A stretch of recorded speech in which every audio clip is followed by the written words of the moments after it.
militant organization would be taken by the government's special war cabinet. Let's listen in.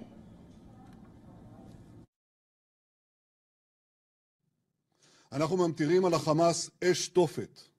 כבר חיסלנו אלפי מחבלים, וזאת רק ההתחלה. במקביל אנחנו נערכים לכניסה קרקעית. אני לא אפרט מתי, איך, כמה. אני גם לא אפרט את מכלול השיקולים שאנחנו לוקחים בחשבון, שרובם הגדול כלל לא ידוע לציבור. Well, this comes as explosions continue to light up the night sky over Gaza as alarm grows over the spiraling death toll in the Gaza Strip. Meanwhile, U.S. President Joe Biden said that Israel has the right to respond to the October 7th Hamas attacks but must do everything it can to protect civilians as international pressure mounts for a ceasefire. Biden told a press conference that he did not demand that Israel delay the ground of invasion of Gaza.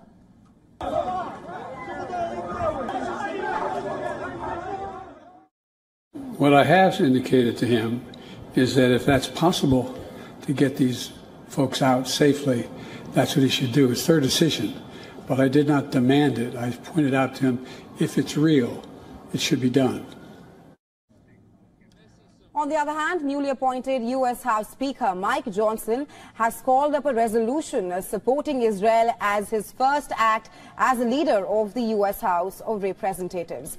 The non-binding measure reaffirms U.S. commitment to Israel and calls on Hamas to immediately cease attacks and release every hostage. Take a listen. What they understand about this resolution condemns Hamas and Iran for its support of terrorist groups, such as Hamas and the Palestinian Islamic Jihad, while also calling for all sanctions on Iran to be fully enforced. So I urge my colleagues to support this important resolution. It will send a clear message across the world that terrorists and their sponsors will be held to account for their atrocities, their crimes against humanity, their crimes of genocide.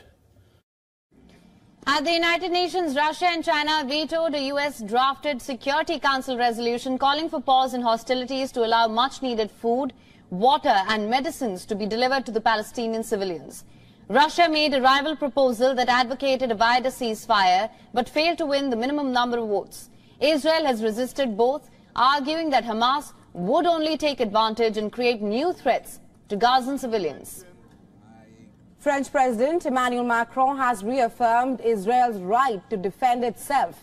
He, however, added that he believes it would be an error for Israel to launch a massive ground intervention in Gaza. He has further denied sending any French army to the Gaza Strip. La France reconnaît le droit d'Israël à se défendre et à protéger ses populations. Mais elle le reconnaît dans un cadre qui est celui du respect des populations civiles. Et donc intervenir sur le plan terrestre, si c'est pour cibler des groupes terroristes de manière totalement identifiée. This comes as Hamas said that it launched a rocket on Wednesday towards the southern Israeli resort city of Eilat, and this is some 220 kilometers from the Gaza Strip.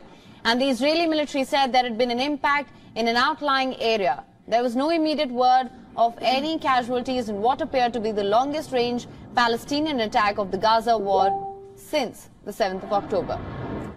Meanwhile, in South Lebanon, the residents are now fearful of a second front of the war escalating. Smoke rose on the Lebanese hills near the border with Israel as a result of what appeared to be the domestic mortar fire. Israeli tanks and troops were stationed in the border area. As increased Israeli airstrikes continue to devastate parts of the Gaza Strip, these before and after satellite pictures released by Maxar Technologies reveal the extent of the damage caused by the deadly bombardments in northern Gaza.